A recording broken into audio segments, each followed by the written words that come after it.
Yo, yo, yo, what it do? Cheeky crew.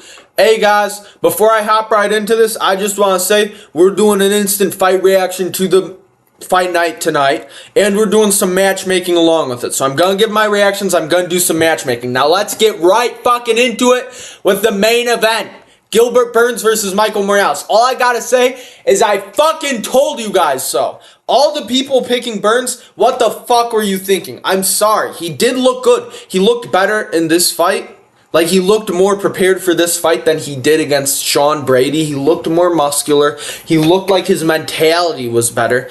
And Michael Morales goes out there and dominates him in the first round. Quickest Gilbert Burns has ever been finished, mind you.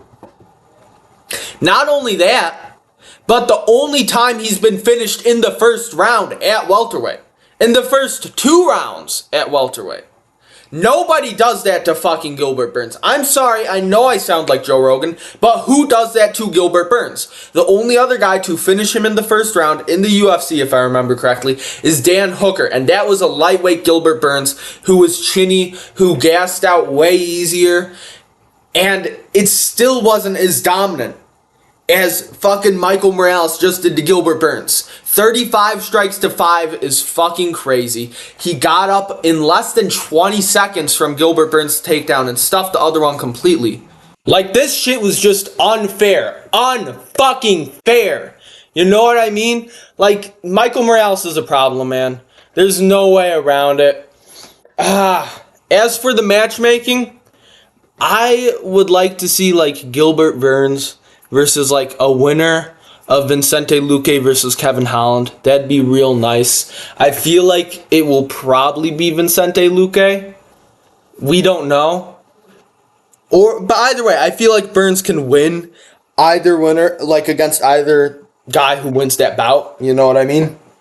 Or a fucking Colby Covington fight for Burns. That could be really nice.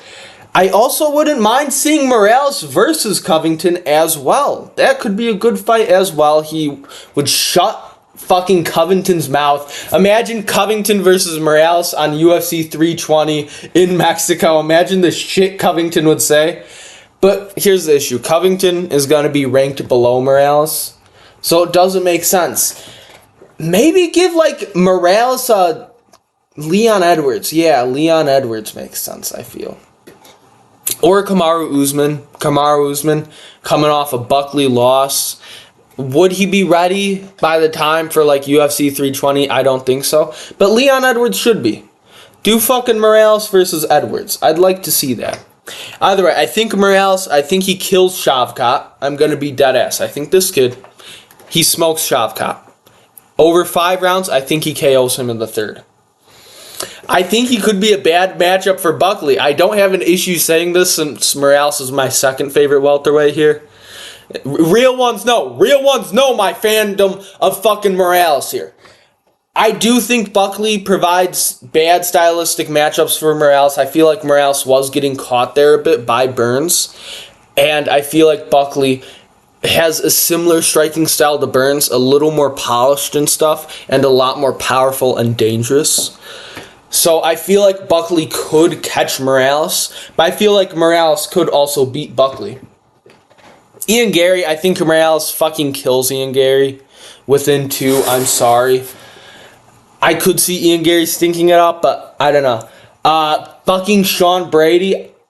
That fight in like a year or 2, Michael Morales kills Sean Brady. Bilal Muhammad currently fucking beats Michael Morales. I should specify. Sean Brady, Bilal Muhammad both currently beat Michael Morales. Shavkat Rakhmonov, horribly, severely overrated. He is not all that. He should not be ranked number 3. He should not even be in the top 5 in my opinion. But he should be number 6.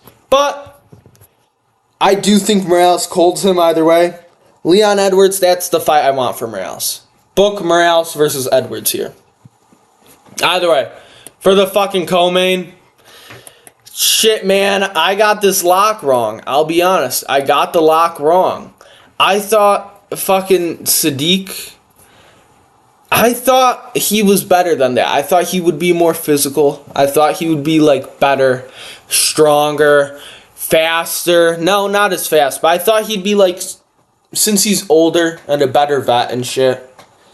And I thought he would just like do the takedowns and that sort of shit. I was wrong. Marian Santos has quickly adapted. Very good for like a 26-year-old here. Very good job. I'm going to be so dead ass. Very good job for Marian Santos. I'm looking forward to him at featherweight. It's a shame to admit it, but I feel like he is a huge prospect. And with that being said, how good is fucking Francis Marshall, man? How good is Francis Marshall? That's all I'm saying. But yeah, fuck, Sadiq. He just couldn't adapt. Such a shame. For Sadiq, I don't know who you'd put him against next. Haider Emil. I want to see Sadiq Yusuff versus Haider Emil. That's the fight to make, in my opinion. And Marian Santos, ooh. I could see him against like a Sean Woodson being a fun fight. I can't even lie. Marian Santos versus Sean Woodson. That could be interesting. Marian Santos versus Taylor Lapilus. That's my fight. Marian Santos versus Taylor Lapilus. That's a really good step up in competition for him. Two very good kickboxers. Not crazy power behind their shots. So it's like, but they're very fast. That's the thing. They're both very fast. So I want to see that fight. Next fight. Nursultan versus Stoltzfus. I thought Nursultan won this 30-27. You can give Stoltzfus an argument for the third, but the first round, he did not win that shit. I'm sorry.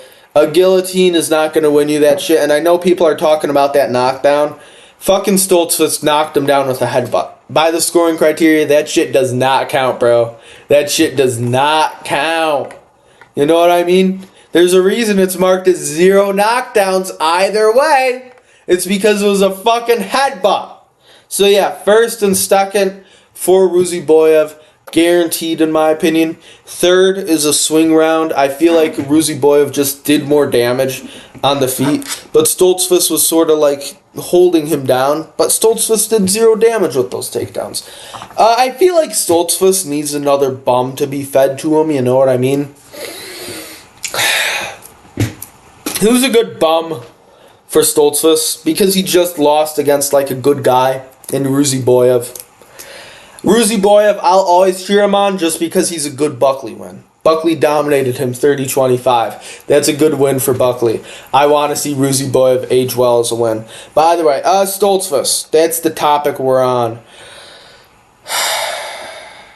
Hold on, let me think on this. Honestly, I don't mind Stoltzfus versus Andre Muniz. I feel like that's a pretty good matchup, to be honest. Andre Muniz versus Dustin Stoltzfus, another good one, in my opinion. Could be like a Michel Pereira, but I don't feel like that makes as much sense, you know what I mean?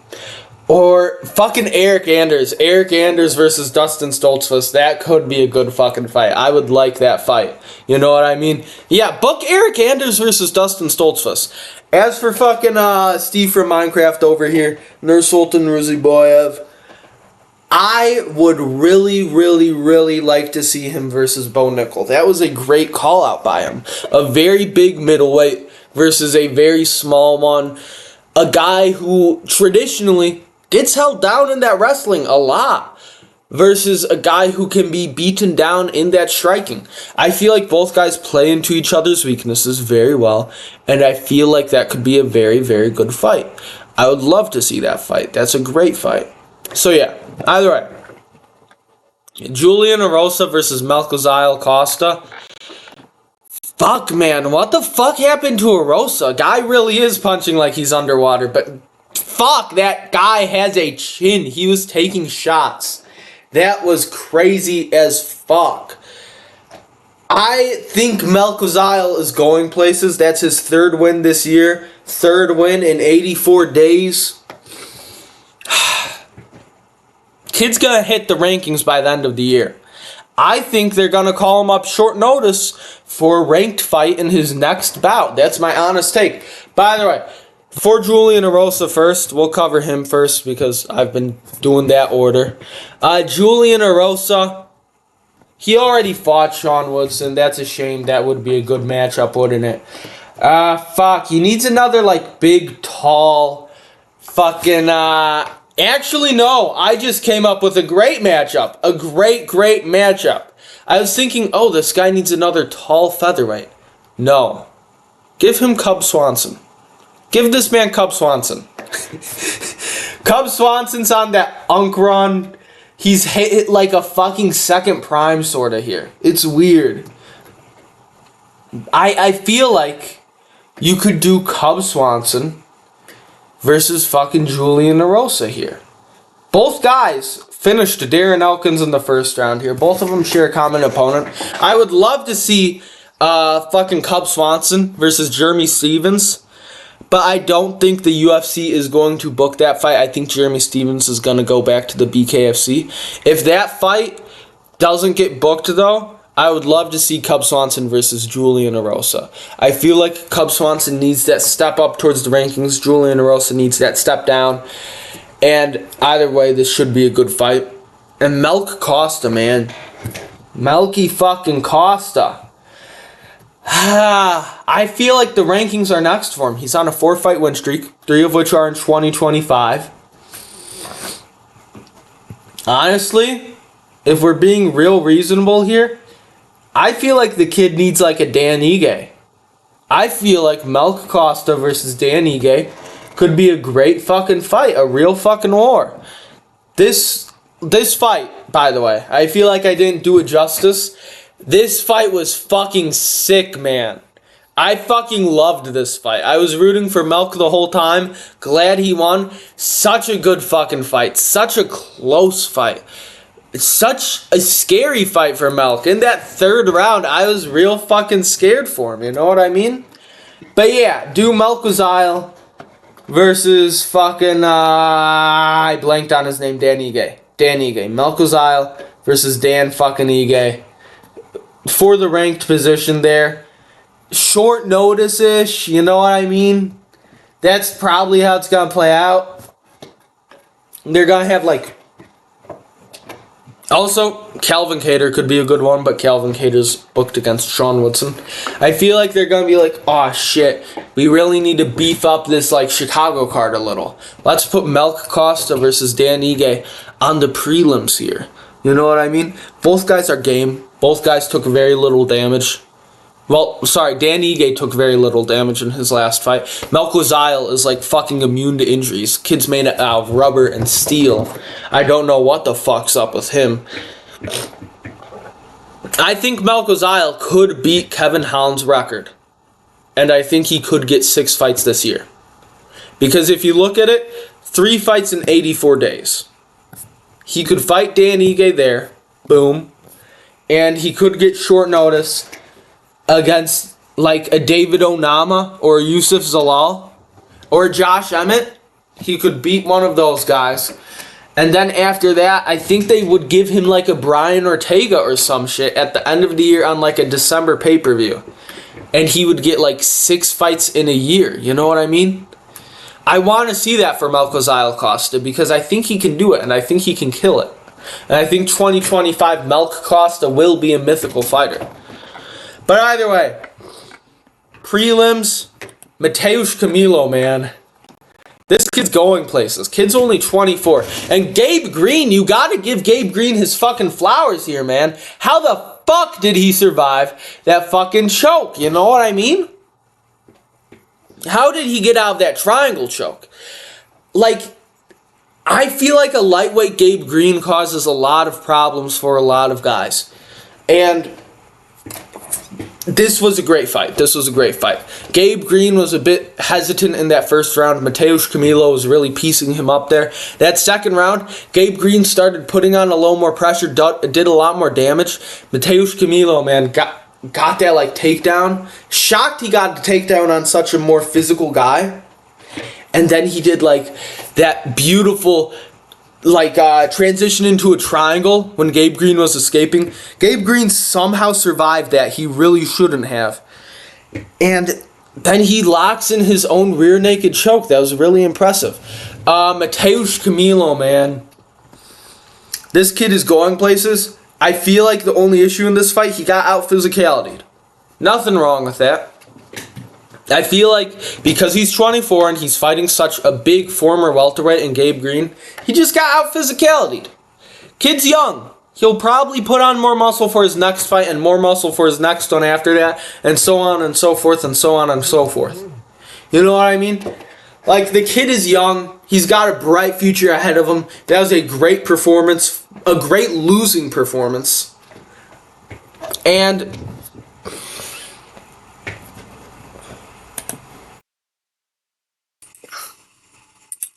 but yeah, either way. As for Gabe Green, I feel like the kid's got the... I feel like Gabe Green has the skills to pay the bills. I don't know how fucking old Gabe Green is here. I'll have to check real quick. Hold on, give me a second. Fucking Gabe Green. Shit, that's the issue with these live takes, you know? I forget to have my stats up on hand here. But y'all know how it be, I'll just fucking control F his name, Gabe Green. And they don't mention him anywhere. What the fuck is wrong with this shit? Gabe Green. Oh my god! They're killing my boy. He's 32. I feel like Gabe Green could be a good future gatekeeper. At, like, lightweight, a good gatekeeper to the top 15. Like a Mike Davis, you know what I mean? Or like fucking Gordon, what's his name? Jared Gordon. But yeah, oh, that's another thing. The next fight I want to see for Gabe Green is him versus Jared Gordon. I feel like that would be a great fight. Both guys coming off wins on the same night. Both guys got finishes on the same night, same round, I believe. No, Jared got his in the first, my fault. By the way, shit would be good. And Mateusz Camilo, good prospect. I feel like we gotta put him against like a real unk who he can beat. Someone who's not that physical. Honestly, if T-Ferg was still in the UFC, I'd say Camilo versus Ferguson. But he's not. So, maybe like fucking Kurt Holobaugh. Nah. Joaquim Silva could make sense, you know what I mean? Or if you want to do something like really interesting, you could do Claudio Puelles versus Mateusz Camilo. That could be fun. That could be interesting. Who else? Alex Reyes. Mateusz Camilo versus Alex Reyes. That might be the one. That really might be the one. I'd like to see Mateusz Camilo versus like Alex Reyes there. I'm trying to see if there's any better unk matchups. But there's not really. Or Jamie Malarkey. Mateusz Camilo, Jamie Malarkey, or Otman Azaitar. Someone he could beat easily. Just somebody he could easily beat. That's what I mean. Some older guy who's like a setup fight. I want to see that sort of shit for him. Or some absolute bum who's also a setup fight. Either one works. Either one fucking works. But I just want to see Mateusz Camilo get slowly built up because he's so young. And it's like, I don't want to see another 24-year-old prospect get killed because he's just getting put against these big physical vets who he can't beat. You know what I mean? But yeah, either way, great performance from Mateusz Camilo. Great performance from Gabe Green. I feel like he physicality maxed his way to this win here, though. Like, if Mateusz Camilo had like 5 more pounds of muscle on him, that triangle would have been the death of Gabe Green. He would have gone out cold there. But you know what? It's fucking fighting. There's weight classes for a reason. If you can make it, who cares? But it's just the truth, in my opinion. It is just the truth. I feel like Mateusz Camilo was the more skilled guy. Gabe Green was the better all-around fighter, as in he was the more physical. And that's a huge part of the game. Either way, Jared Gordon, I already said I'd like to see him versus fucking Gabe Green here. Thiago Moises is fucking cooked. Thiago Moises has always been cooked. This guy, I remember this guy getting fucking pieced up 27-1 against Michael Johnson on a loss streak. Like, what the fuck was that? And he pulled a fucking ankle pick or whatever. That was weird as fuck, man. Either way, Jared Gordon. Great performance from Gordon here. Great fucking performance. Just shut down Thiago Moises and fucking took him down. Got back. Thiago Moises, to his credit, got back up. And Jared Gordon just fucking finished him there. Not much to say. Electric finish from Gordon.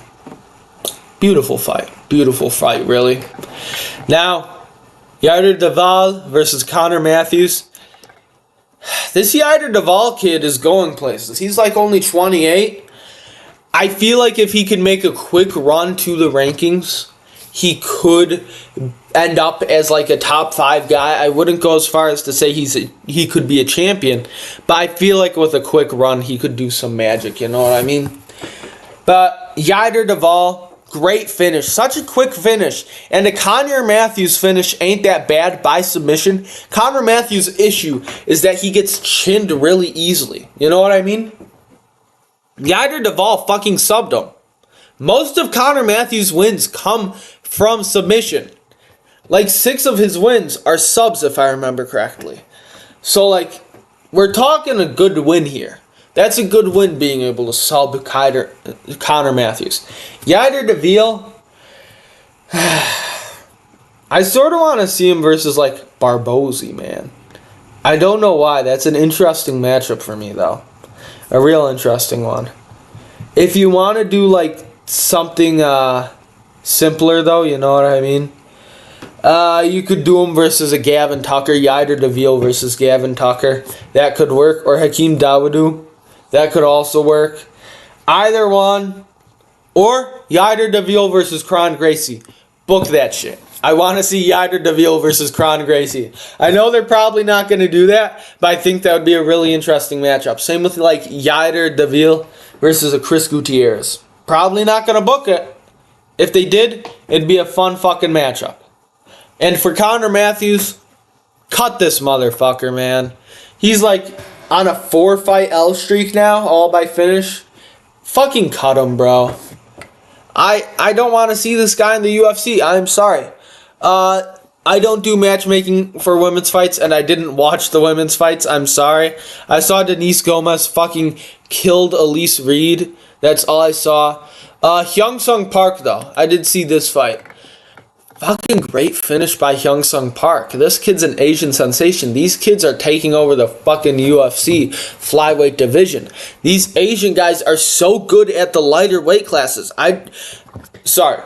The road to the UFC is such a great fucking program. Like, it's doing wonders for the UFC's market in China. And especially in the lower weight classes, it's killing it.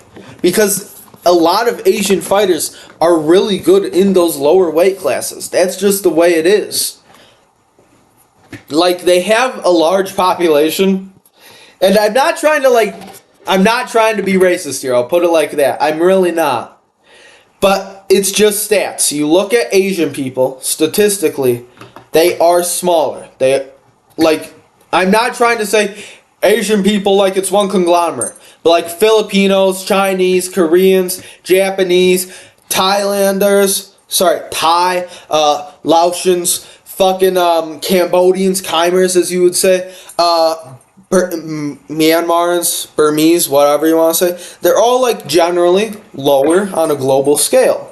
There's nothing wrong on that. They're just shorter people. And I feel like that's why they have some of the best fighters in the lower weight classes, because they have some of the shortest people on average, and they have some of the largest populations by average. The talent pool is there.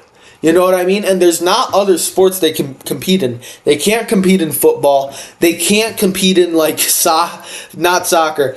Yeah, they can't compete in American football. They can't compete in soccer. A lot of them can't compete in baseball either. It's very hard to be short in baseball.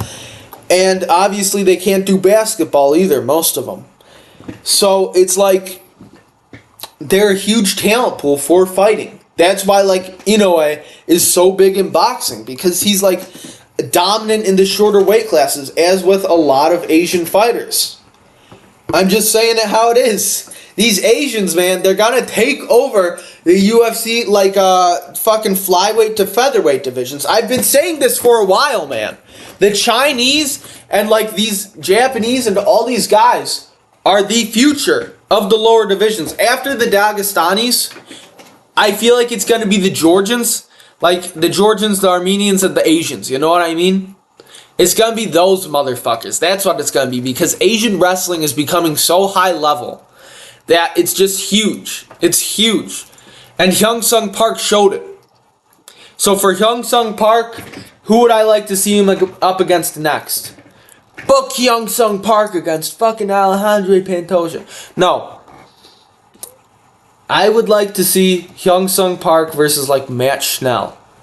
Or Ode Osborne, one of those two. Like a lower level guy, you know what I mean?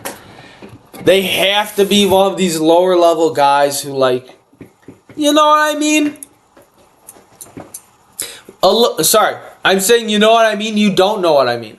I mean a lower level guy with a name. He needs to be up against a lower level guy with a name.